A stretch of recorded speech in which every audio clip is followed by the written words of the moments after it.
हौकिबा फेब्रुवारी की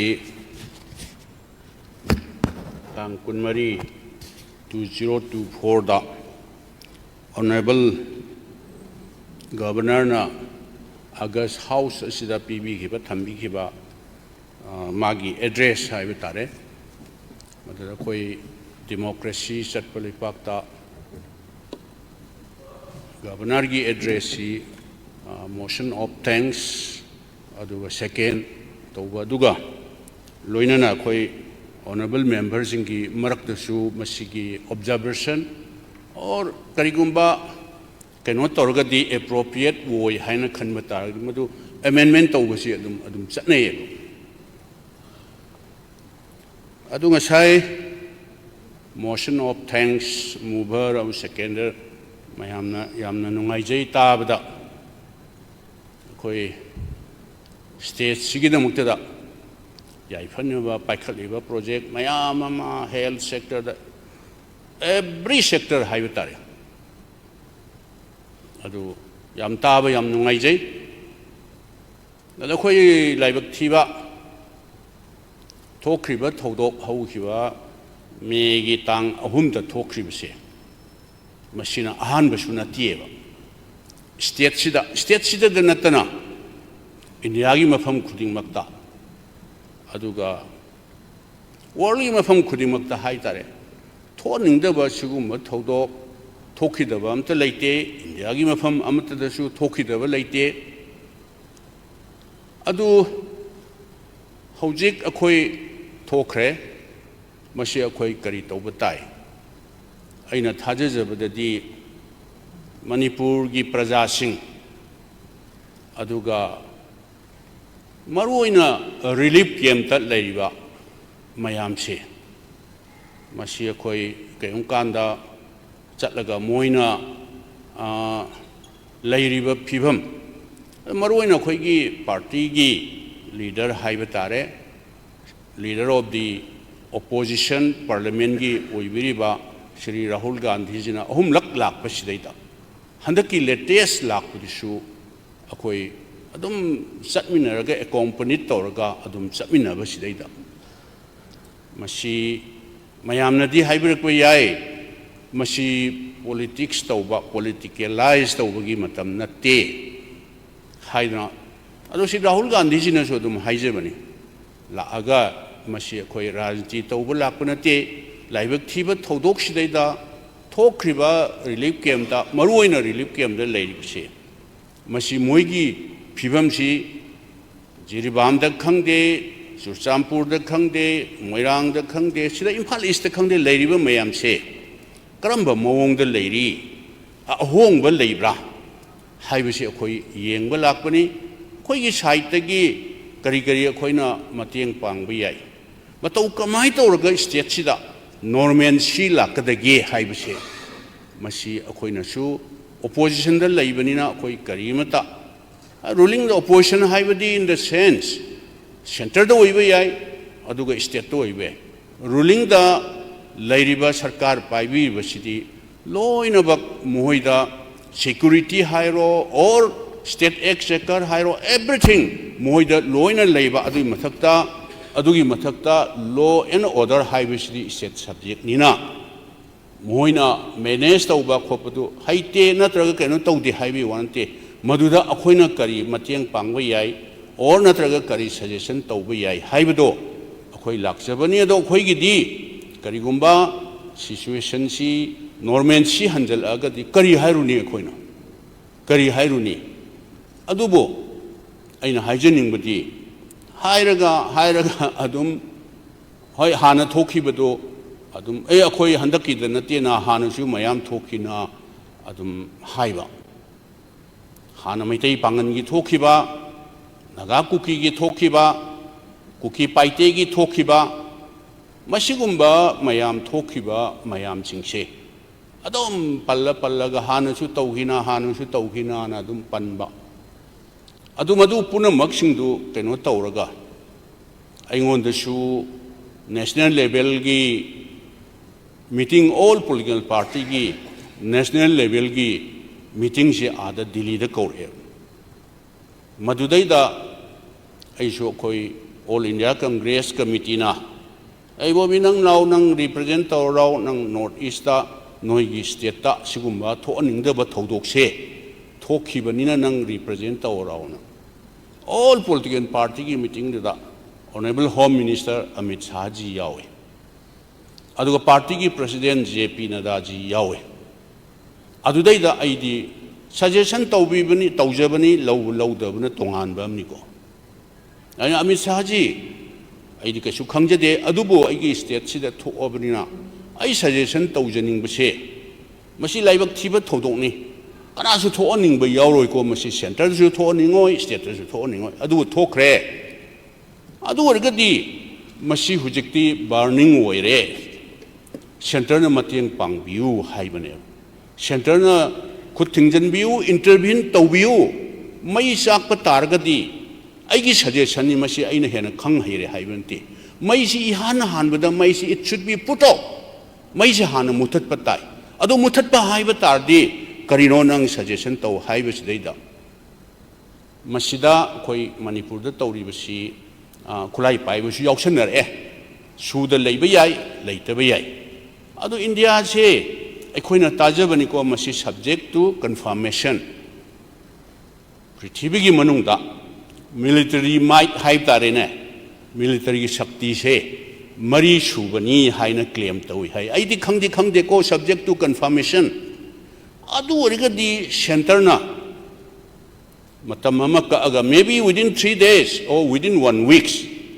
मणिपुर हुजिक तौरिसे तंपाक तो ओइबा याई सिंग द ओइबा याई सुद लेबा याई ओरमबा याई ओरमदबा याई मसी within 1 week all illegal arms should be disarmed हाइदना सेंटर ने इंटरवीन तब कांदा आईदी कनामता लम हेनबा ngamदौ मानदे सोइना कि तागदौ माली मधु तौर मतुंगदा एनी मोड खेनबा हाइबा तारेने मैतैगा कुकी ओइबा याई और एनीबॉडी मसीदी वारी सानब नतनदी नोंमैना गाक्ता फोर्स न खत लोइछनबदी आईदी ओइदौ मानदे नकल अनिमक्सी कौबिरगा ऐ नंगना पामिना करिनो यागदबदुना ngamgani यानी हाइबा यारोइदौबुना सोरी हाइबा अदु नोइ सि तौनगनुको नोइ काइनबा याब नते फमिनौ वारी सानौ हाइना आई कनो तौजबयांते ऑनरेबल प्राइम मिनिस्टर की लेवल तो और ऑनरेबल होम मिनिस्टर की मनुंग नकल अनिमक्सी वारी सि तारगा सिंगसनरगा लाउ नोइ काइनबा यारोय अखोइदी दिल्ली द फंबनी नोइदी आदे लेमिनगदम नोइ मसेन काइनबा याब नते अमना सोइगिबा अमना काइगिबा अमना हेंजनगिबा लेतरसु let us forget and forgive हाइना वारी साननबसी इंटरवीन तौबिद्रगदी आई मसी आई सुम सजेशन निको हाय आइना खरा सांगना मतम लौरे मान ए लोचलो अतै पॉलिटिकल पार्टी मयाम सिना ए अखोइ मतम लौरे अखोइ लौरोइ मांगाहलो माल मान हेना कंसर्न ओइबनिना मान हेना सीरियस ओइ nganghalo na hai ado aingonda मान ए बोबिजी नंगी कोन पुंग अमरा निरा पीगे लंच ना डिनर तरो कोन फमिना सि सिनेबा ए आई लनाइदी वानोंगदोबो लेते आईदी मसीगी दंगतदा आई लाक्सबनेना हायरगा अदुमाइन तौदना लोशली मसी सजेशन आई सजेशन तौजबनिको अदो ngasai ngasidi को इंसिडेंट हाइबा तारे honourable leader of the house नसु बजट एस्टिमेट हाइ तारे 24/5 की थंबी की ताब याम नुंगाय चौ प्रोजेक्ट मयाम पाइखलकदोबा वेलफेयर स्कीम मयाम पाइखलकदबा मयाम से आइदि नहान बिजनेस एडवाइजरी कमिटी की मीटिंग दसु अदुम सजेशन तौजबनी यारगदी मसी खरा कितंग नोंनिनी हेना मतम लौबा याब्रा ना हाइबदा अदुम ऑनरेबल सीएम ना हानदी येंगसिरान तौरमी अदु कोनदी मसी समोनसु तौथोखरबनिना अमो हंदो हंजिनसु नुंगाइररोय तांग 13 दसु स्टेटहुड डे लेरे 15 दसु 15 अगस्त लोरे मसीदैदा खरा थेंगसु थेंगनसिम लोइसलेजे हाय अदु आई कशु हाइजदे अदई मरक सिदैदा Honorable Leader of the House nako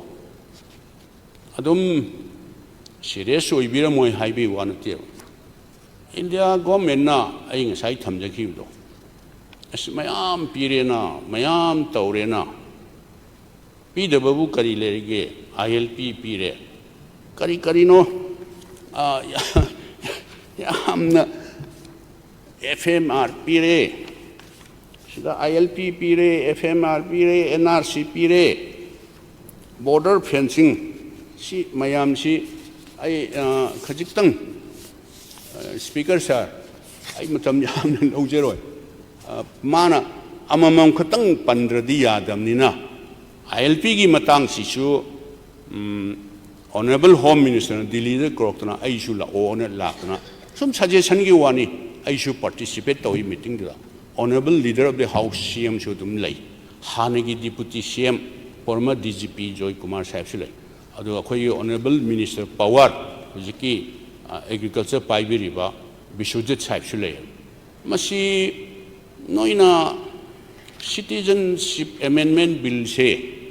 Naikarino Yam Kano opposed to say, Project with this Citizenship Amendment Act will let Chatnare Habitat.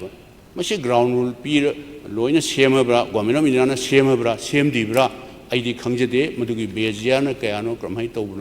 Madu Kangjade. Ada kamhain tawni masi bo binang su session taw haibula aina adom isam chamna haibni north east da ILP chatna ba state sing da di machine cover toro hai adu di Nagaland Meghalaya Arunachal Pradesh di ILP chatna bani na masi moidi cover toro hai bani na kari akai bile khoi Manipur su Bengal Eastern Frontier 18 kano si akoy gi 18 kano 7 si masi sanahan bada akoy da kari kai Bengal Eastern Frontier Regulation of 1873 se akoy da extend to ba kari kai haima Assam Chief Minister so akoy phamine ta hore da nominee layga adu di phare na adum parliament da mana dum laukthor e some suggestion to we wani ko khoidi issue se kamai torga keno to de ge se adagi NRC su honorable chief minister ni sira keno to re hai NRC aina sum keno to bu da di machi British India laying the British na laying da masi country amaga si adum lalol itik keno tawna British ki role haibitare madu phari ber phatabra adu moi somdagi moi lakwa passport yaudana 40 km bhoba akhoina su asomne sangno 40 km bhosi masi sum yarame masi sum chanarak pasina Shri Atal Bihari Vajpayee ki 1998-9 dudagina 2004 bhose Sigi system je 40 kilometers si akoina so without pass adum changba yaba moina chum changba yaba masile ame 2004 dagi matam dugi honorable prime minister Dr. Manmohan Singh gi matam da masi 16 kilometer da masi reduce tawrakone ai 40 sidi yamani gre masi di yamna problem la ane na 16 kilometer da nak yet anita either side ta adum handagi bane ba then adu dagi 2018 da hojiki NDA government Myanmar government ge sign tawnar ge enforce tawne now masi yam nungai re scrap tawre haidna external affairs ministry recommend tawre foreman order tho mesu yare masina mitop changjal lakpagi illegal drug mayam lalon ba khopa free women na henkal le scrap tawre haibase we are really appreciate I did some cannot tell you one equal. Then at the gate, I know Chishu, a quick machine FMR gile. Aduga NRC, Masigi NRC, Hojashi, Aina Tab the D, I am Samjanja gave. NRC, Nano Haukiba, session to the show, if Congress support the UTI. Akwedi Nan Kanglada. Mayam Taumina Hiba, Mayam Matamdugi, External Minister of State, External Affairs Minister, Dr. Ranjan Juyawi, Honorable Speaker Sukasho, Mayam Torgalepaki, Pagadra, and Toruda. Other than lower resolutions, NRC Yaweva, अदु याउरगनि अदु याउखिबदो सिदा हाउसिसु सब मानने adopt तौसी हाइबदा मधु honourable speaker ने एडमिट तौबिदबदुदा अखोई वारौदना प्राइवेट मेंबर रिजोल्यूशन एनआरसी चलहनजी हाइबदो अदु मधुदा अखोई वाक आउट तौबनी अखोई सपोर्ट तौजदब नते हुजिकसु दम सपोर्ट तौवे अदुगा हाना एनडीए की अहानबा गवर्नमेंट हाइबतारे श्री अटल बिहारी वाजपेयी जी की 2003-4 दा 3-2-3 की मरक्तुदा पार्लियामेंट दा पुथोकपदसु अखोई कांग्रेस पार्टी दी मधु ओपोज तौहिदे श्री राहुल गांधी जी ना CAA सु सनबा अदुगा NRC सु सनबा अदुगी कन्फ्लिक्ट खितंग लेबदो मधु मोडिफाई तौरगा दम NRC सनहनबसे मसिदैदा अखोई केसु ओपोज तौजदे अदुम अखोई हुजिकसु दम सपोर्ट तौजे तौबदबु भाषण अनि दी लेबा भाषण अनि लई हाइबसी असम दा फॉरेनर इशू की मतंगदा हुजिक असम दा इंप्लीमेंट तौब ngमददर ले श्री लेखिद्रबा राजीव जी की प्राइम मिनिस्टर की मतमदुदा चटनरंब चटनगने न कॉन्स्टिट्यूशन अमेंडमेंट तौरगा असम दा NRC चटनग हुजिक फाव इंप्लीमेंट तौब ngमददर लेबा अदुदगी ऑनरेबल होम मिनिस्टर ना NRC से चटनरनी न मान लाउथोकपा अदुगा ऑनरेबल प्राइम मिनिस्टर ना अमुक पान इंडिया दा NRC वफम से खनद्रीन हायब एक्चुअली NRC से चटनरबा हाइबदुसु अदुम हयेंग आई ngasiदी मतम लौजरोय अदु हयेंग मतुंगदा ऑनरेबल मेंबर सिंगसु मसी इशू से अदुम खननबना अदुम पुखलकनी न आई खंजै अदुना आइना स्पीकर सार आइना थमजनिंगसे यारबदी हौजिक मणिपुर दा लैबदा नतना भारत दा लैबा प्रजा सिंगना मसीगी मणिपुर की इशू से सांगमनग्रे सही था 3-4 चंगसलकदौरे ngasai thokiba thodok se laibak thiba thodok ni army officer yam senior officer amana ingonda mayam ningsing biramgadra ningsing biramoidra Thobal district ta ahum suba IRB gi battalion lay madai da broad daylight ta battalion du gi nomai loba lakpa hek tanupi angang mayam mara paibi mayam kana gi na haro mayam yom thelak nomai lo ni tawda manung da gi kapthorok ta laibak thina amasu sikre senior usiki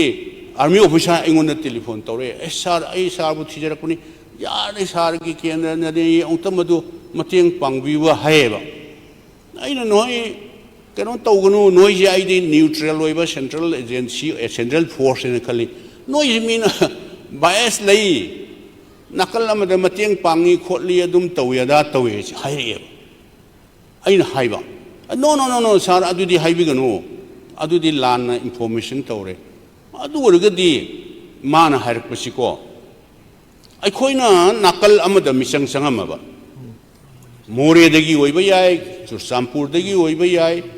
or even sidagi oiba yai kuki now sing first MR second MR gi battalion de leramba mayam rescue tawrga puthokhi do akhoi puthomgadra mada asiana kayamna aina hayaba da kumme no nang admaina chintak ta kumukano अखोइना पाम्बदी मोरेदा लैबा खंगदे स्वाइदा लैबा खंगदे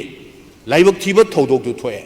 नोइगी battalion की नातोन सुमांगदा लैबदुबु yum मै थागलाबा नोमै काखला नोइ येंगा लै हाइरुरगा मसिदी state subject नि law and order सी state subject नि ताइ नोइ नातोन सुमांगदे युम मै थाराबा नोमै काखला जु याब्राबा मफम दुदा माइनॉरिटी ओइबा मफम दु मसि इंडिया की मफम खुदिमुं थ चनबनेबा नोइना मतेंग पांगसलगा स्टेट फोर्स ने याउसलगा मददा रेस्क्यू तौरगा पुथोरपै महुता कोइसलगा मोइदु प्रोटेक्शन पीरगा अदा दुम थमंबा तारगदी हुजिक रिलीफ कैम्प दा मी लिसिंग यांखै हुंफु लेरिसे मसिगी इन ह्यूमन ओइबा कप्तरन लाउना तौरि मयामसे मसि थोखिद्राबा मफम इंडिया मफम खुदिमुक्ता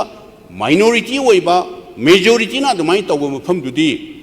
सिक्योरिटी ना कोर्डोन तौरगा कोइसलगा protection period leibne moreda oiba yai sida oiba yai Chursampur da oiba yai madura leiba Assam rifle khangde ama khangde state force khangde noina question laga protection tawraga yumei thahan dadna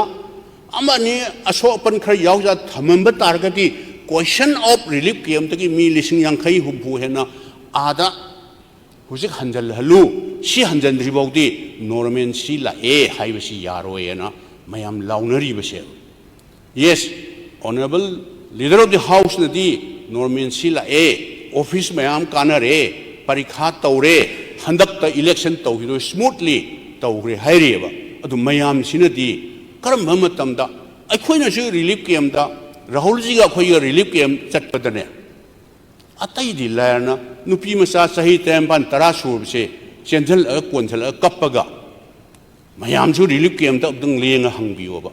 अखोइना खनबदना मुइसे अखोइ मफमदुदा अमु चलहनबिरनो pre फाइब्रेटेड house खंगदे अमा खंगदे सम होयर मफमदुदे अखोइ अमु हना आई चटपा ngamjaroy चारसु चाद्रसु स्वाइदा अखोइ permanent settlement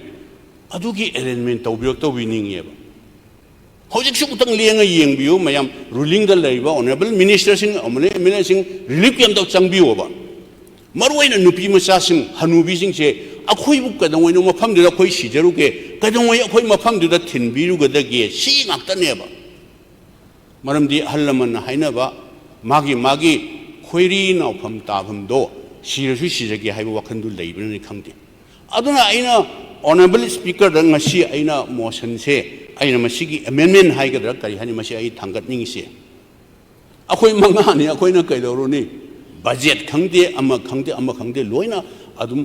ruling दा लैबा मयाम से अदुम पास तौहिदौ पोनेबा मसि नुमित मापनि फंगदौसे नुमि हुमनिदा लोइना पास निनिदा पास तौथोकसेसु याय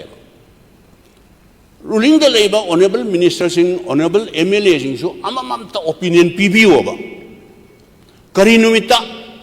relief camp दा लैबा मी लिसिंग यांखै हुंफु नोक्तेगी ममित मपी तारिबा मयाम से कदंवई हंजल हंजी के से अखोइ मयाम अमत ओइने ता हाउस दा उत रिजोल्यूशन लौजेबा नंबर 1 नंबर 2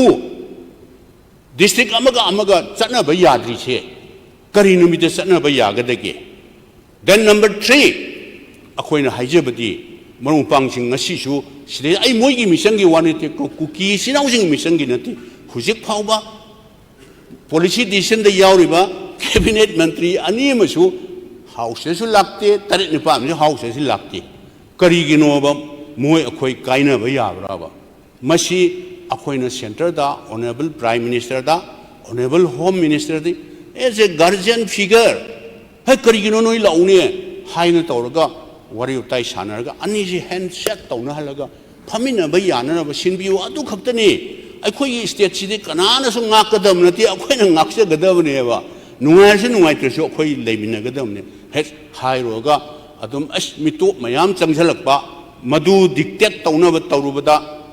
थोखरिबा थौदोकनी ड्रग कनो तौबा यारोय तौदा थोखरिबा थौदो no one is above the law illegal migrant आदा लेरमो युम लिसिंग अमसु लेरमोबा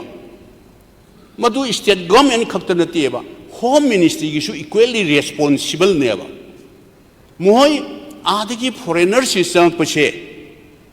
who are guarding in the international border government of India nga ibu huje Assam rifle na ai hamne Assam rifle da noi sumaina border se free thado ga noi siguma yamna pora soiba mafam se sida noi free da thado pra na hai no every either one or two village akhoi base operation akhoi company adum nifudai mi nifudai ta da main power se 60-70 lei adun kanam ta adi sang pa akhoi यारोय न कनो तौरे अखोइ border सि ngai हाय अदो आई honourable CM दा आई कनो attack तौजबे वानते border fencing खारे when it was started honourable chief minister सु असोम द कैबिनेट मिनिस्टर लिंग 2010 दा अखोइ मयाम चांग न मसिदी यामना प्रॉब्लम लाकदौरे हाइना government of India the home ministry दा तागा 10 किलोमीटर ने 2010 दा खाबा हौरमनेबा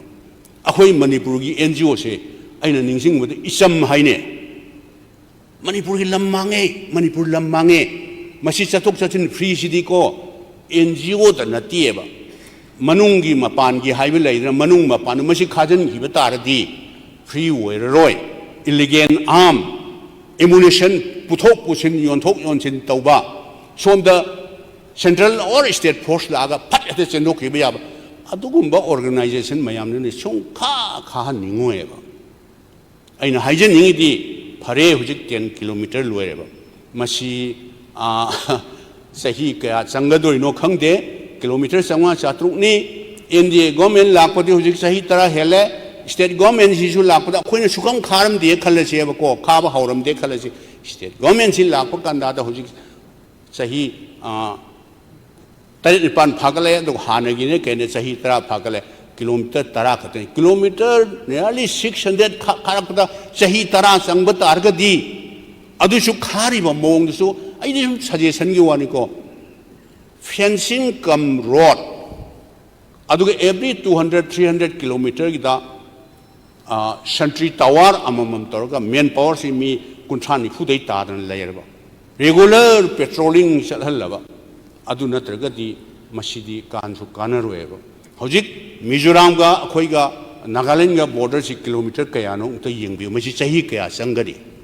हौजिक बीआरओ ने खारी है व्हाट इज द हार्म तोंगान तोंगान पोर्शन खाइदो at one time 50 kilometre 60 kilometre और 100 किलोमीटर यामना टेक्निकल ओइबा नते एंगल लाइन खाबने मसी गवर्नमेंट ऑफ इंडिया दा अखोइ मैम रिक्वेस्ट तौसी प्रेशर तौसी खारिब खुखा लखा सि तौरिबसि प्रोग्रेस सिनदी चाही निफु यांखैदसु अखोइगी बॉर्डर से खाबसि लोइदौ मानते अइना हाइजरदि लैरिबा स्टेट गवर्नमेंट सिदा सेंट्रल गवर्नमेंट दा आई ब्लेम तौजबै वानतुको प्रोग्रेस ऑफ द वर्क हुजिक 20 किलोमीटर चाही क्या तरा संगदोइरा क्या संगदोइनो हानगी प्रोग्रेस तो हाइजबै वानिको अदुन मसी अखोइ मैम करिगुम्बा इफ एट ऑल नेसेसरी अखोइजु चलगा करिनो खुद जु तौर हाइजबरा अखोइगिसे एट वन टाइम दा एटलीस्ट 100 किलोमीटर दी पोर्शन खाइदो बियार दा दुम पि बियार दा दुम पिबिउ खाइदो गा दुम अइना ताबदा बियार नमुक टेंडर तौरगा तोंगानबा कंपनी दा अमुक पी मानेबा मसिमा आई कनो तहोनजिंगबा अदो honourable leader of the house नदी फेंसिंग जु खारेना अखोइना हाइबंगे लोइ पीरेना करिबु पीदब लेगे हाइजे मणिपुर प्रजा सिंगना सुंसोइ सोइना अइना खंगे हाइरे हाइबे नतेको सुंसोइ सोइना आई मसी खंगन निंगमगदौबा आई वाफम खरजि सिंगथोकजबनी अदुना honourable speaker the custodian of the house honourable speaker न मपुनी अदु मपुनी हाइबताजु बोथ रूलिंग ऑपोजिशन यानबम दि संगेबा अखोइ दि मंगा दनिना आई अदुम ऑनरेबल मेंबर सिंगजे आई रिक्वेस्ट तौजरगेबा ngasi hayeng ne yardi numit nini sangna tongan ruling de leibiriba honorable member honorable minister singche masi yauna akhoi opinion pinaraga ai numit mapani sanga da bse numit nini da demand mayam singche masi squeeze toraga pass tok thokse cho khoi side te gi ya numit mapani sanga speaker sir phamma kaidoruni se matam mangna namni pass tok thokse ba hayeng ngangnarkani PWD da khoi di adu lambi yadre lambi thinge adum tawre ada tawre mangai ba ngangi ngangnarabda adagi police de khana bukanda officer amata yom leingam de thonga na bom thamame adu thamame demand mayam sina khoi manipur da leja si ngakta ne ba nainer ka masi puna maksi tokthoga nominini de squeeze tawga loina pass tokthoksi adu khoi mayam pulga ruling ne opposition ne pulga mojo khoi isinau ni कदोंगई अखोइगी relief camp द लेबा काप्तन loud नोंगानु ताहु ममित मपी तारना आइना थाजब दे crore अदुकी budget पुथोखरे हाइबसे आदा camp द लेबा कांगु दुदा इ तानिंगम दौ मानदब हराउरम दौ मानदब अखोइने सखरे लेबो नंगी नसादी कार अहन म तोंग तोनम नयुम द थमंगनी दो अखोइ कार तोनिंगे अखोइ युम दुदा कदोंगई थिनदोइनो या इंगोन दु वनसल असेंग मोइन हाइरिसे नोइदि सिक्युरिटी ना अथमंगनिदो सिक्युरिटी का हाइजरोय कार अनबगा हाइजरोय चान हनमसु हाइजरोय अइगी युमदुदा कदंगोय अखोय युमदुदा कदंगोय थिनबिदुइनोय अदुना ऑनरेबल स्पीकर ता अइ खुद जुर तौरगा अइ हाइजरी अखोय हुजिकसु बिजनेस एडवाइजरी कमिटी से ngakhtang जोन याइथो पुंखाय याइथो गने नुमित मापनी फंगदौसे नुमित हुमनिद लोइथोनि नुमित निनि संगसु हुमनि संगसु ऑनरेबल मेंबर मयाम जे both ruling and opposition opinion लोइन पिनरगा अखोयगी रिलीफ कैम्प द लेरिबा मयाम से कदा करी नुमिता थाजि मनुंगदा सी मनुंगसे अखोय होनसी मोय हंजल हनसी हाइबसे मसी ngamaga kandada state sida aina thajejaba mayamna lawbudu ni ko norman sila ado ain lotion jerakpada yes laibak thiba thodok mayam thokre kuki naga tawna khibido ha kanana no quit notice thai nongam ga sumaina nupi angang mioi bana saloi do mongda makhutama ka ma hathre adu kuki naga sinau jing halaman mayam dudi district amaga changna ba yadabdi aidi tawhida male kale immediately lai oi re ojari sang gi sarkar leibra keno adu matamda kuki gi leader naga gi leader chala district ta madu kramai toraga masi santaina sige si tawhibra na aidi khalle aina ningsing jabada maitai pangan gi su noma khap kawada mi khra sige we wani maduna maitai ga pangan ga amaga changna ba yadi haibdi lehi de aina ningsing jabai wani ko adu sumai tawna amaga changna ba yadaba si wafam sidi aidi kaso aidi lehi de na khalle adu amana hujik manipur nga sai pot tang ba khotpa honorable minister na chu adu ada railway adu ada pot puselak pa se hujik all india radio gi maru oi ba pau se somda national highway somda gari sahum jamri security taro pusel e se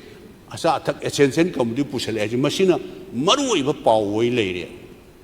akhoi matamam da 2004 da sidai dan masida train je hek yoroktin khai ban blockade tawriba mayam essential commodities including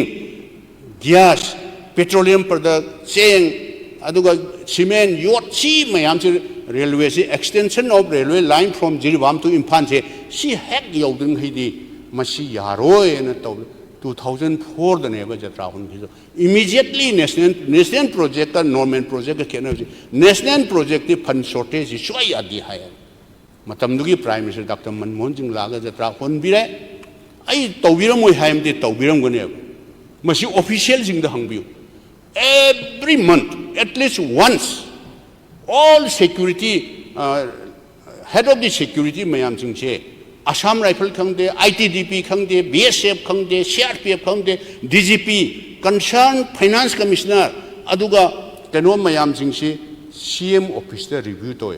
review to ju sia da laga noi adu yori haiba yaroi payar makhong che nahanmu meter kaya wang khre handam mukti kaya yori haibse every month at least once adu kariguma fund shortage laba moina fund wat ka dore hai ta di akhoi huji congress president kharge se masi railway minister warame mauna sielaga no si national project ni fund nang educate fund provide to di karigi no ai di torom ni nang sidambaram da finance minister sidambaram dong sielaga ai tawnai tawbiram moi haiba na te ko adu akhoi gi sina 2004 da sanction tawba survey tawba madu sanction tender 2000 aina ningsing da sabian dagi hauki bane ba migi mizoram gi yogi dore haiba da ina kalo wei wana te ko sidai da moina 2015 da hauki baduna akhoi dagi hana aijon yogi dore yogi sino harawe akhoi don yege adu akhoi ji hujik phauba si het Imphal railway station yorokting hu yaroi haibirak bu yai laibak thiba landslide tu ni khongsang railway station do partially damaged to ai di loin sim pha pu ye every month to buni na hujik krai da harden lei longest tanen kilometer taraga 10.20 sangba seida tupul se sida ama sida kilometer ama makhai watli bu hujik ai di karim ta power pai da su ngale da tawminar mayam da hange kari progress ore kari no kai kan yoduri haibje da amuchu 2016 gi 17 gi election yorom dai da railway gi state minister ne nitil gadkari ji ne mayam laga assam rifle da akari sorry manipur rifle campus da naam ju laga amuchu jatra hunba adagi yawgraba jiri bam dagi Imphal phauda yawgraba project tu di yawgraba do Imphal railway station foundation son ti le tawsira mulakwa adu mathang da di prakash javadekar ne kaine taroga longest tanian du amuk tawni jatra amu hunne lai adu di ai si ping hillaw hinai ka khalaga tanian di major tanian ne aduga minor tanian di kunthra mari ni ama khap tanian amagi jatra hundu srokti pulap ki oina jatra huntu ase adu phatra harga ai di thabuk lai harga ai di function du loi bo yauduna adum chelakhi adumai tawduna ꯑꯩꯈꯣꯏꯁꯤ ꯃꯁꯤ ꯍꯦꯛ ꯌꯧꯔꯕ ꯕꯟ ꯕ꯭ꯂꯣꯀꯦꯠꯁꯦ ꯑꯩꯗꯤ ꯐꯅꯌꯥꯝ ꯍꯟꯊꯒꯗ꯭ꯔꯥ ꯈꯜꯂꯤ essential ꯀꯃꯣꯗꯤꯇꯤꯁ ꯃꯌꯥꯝꯁꯤꯡꯁꯦ ꯇꯧꯕꯤꯔꯝꯃꯣꯏ ꯍꯥꯏꯕ ꯅꯠꯇꯦꯀꯣ ꯃꯁꯤ ꯑꯩꯈꯣꯏ ꯃꯌꯥꯝ ꯇꯧꯔꯒ ꯑꯃꯨꯛꯇꯪꯗꯤ ꯊꯨꯅ ꯃꯁꯤ ꯍꯦꯛ ꯌꯧꯈ꯭ꯔꯒꯗꯤ ꯁꯤꯒꯤ ꯅꯦꯁꯅꯦꯜ ꯍꯥꯏꯋꯦ ꯁꯤꯒꯤ ꯅꯦꯁꯅꯦꯜ ꯍꯥꯏꯋꯦ ꯏꯝꯐꯥꯜ ꯖꯤꯔꯤꯕꯥꯝꯒꯤ ꯌꯦꯁ ꯏꯝꯐꯥꯜ ꯖꯤꯔꯤꯕꯥꯝ ꯁꯤꯒꯤ ꯅꯦꯁꯅꯦꯜ ꯍꯥꯏꯋꯦꯁꯦ ꯑꯇꯧꯕꯗꯨꯗꯤ ꯑꯩꯈꯣꯏ ꯇꯧꯋꯤ ꯑꯗꯨꯝ ꯍꯥꯏꯖꯒꯦ ꯕꯥꯔꯥꯛ ꯃꯀ꯭ꯔꯨ ꯏꯔꯪ ꯑꯩꯈꯣꯏ ꯃꯇꯝꯗ ꯁꯥꯔꯝꯗꯕꯗꯣ ꯄꯀꯥ bridge ꯁꯥꯈ꯭ꯔꯦꯕ we are really appreciate thanks to the concerned minister da taurambadudi dum tawe haijage adu matamdudadi aeroplane taaba yanana ba semgadori lambi ni hay adu aeroplane taabsi krai kan da yagadoino adudi ai haijara royeba adumai tawdna aina lotion jarakpada haining ai di am leihre lotion jarakpada yaragadi honorable speaker ai numin mapani phamgadabse humnidara marinadara squeeze the business advisory committee se hayang phamjira ngasi phammagane demand jing si loina pass out to se siral relief camp da lai mayam se amtang hanjal hanaba adu akhoi mayam tawraga ne akhoi mayam tawraga hojiki mayam district amaga chatpa yadaba or natraga na keno tawdaba se yes popi tharamba yai popi dudi Manipur city 22,000 square kilometer Tampakta 2,000 square kilometer dani 20 square kilometer se si loina popi thagala ching si loi kok thorok bata di Tampakta leiba khoi dana tieba naga khangde kuki leiba what will be our future fate of our new generation one day or other they will definitely realize adugi mahutta kari livelihood oiba kari tausige on top of that madu aina yadabneba aina yadabdudi government of India su yaroi state government su yaroi ain gi matungina tapna madudi action lork pataba hojik prithvi global gi yengnu kanda Afghanistan Cambodia hanane masuma popi gi keno tormche hojik pura thingrabneba hojik ain amana then adagi mitop chang pasisu moju mitop chang sisu akhoi karigumba darka wergadi I am appreciate tawji honorable senator member I lotion derge minute amani da I lotion derge nadi I lotion derge ado honorable leader of the house na mitop khandok pagi cabinet subcommittee ma semaga maitei ma yaure naga ma yaure kuki ma yaure initiate tawiram do madu yam phareba madu ju dum tawbiu karigumba at all necessary machichu house da house committee ma opposition ruling yauraga madu government of India gi mateng laurga madu khandok nanaba hujik revenue department piba village hujik Sandel village aduga kano koi Khengjoi block Sandian sakpi karong block ahum sina khoi gi Sandel assembly constituency ni asomdana Tengnopal assembly constituency Tengnopal ne more ne machi ne sida community puna makse machi de su maring sinau sing yene loi tabni som de su Sandel assembly constituency se anan ne kuki ne kene loi tabne ba adu aibu matam pibiradi yam kuina madugi area border sing se ai su phanam chatlam me ba adu honorable speaker da aina aroi bada ngasai ge dumaina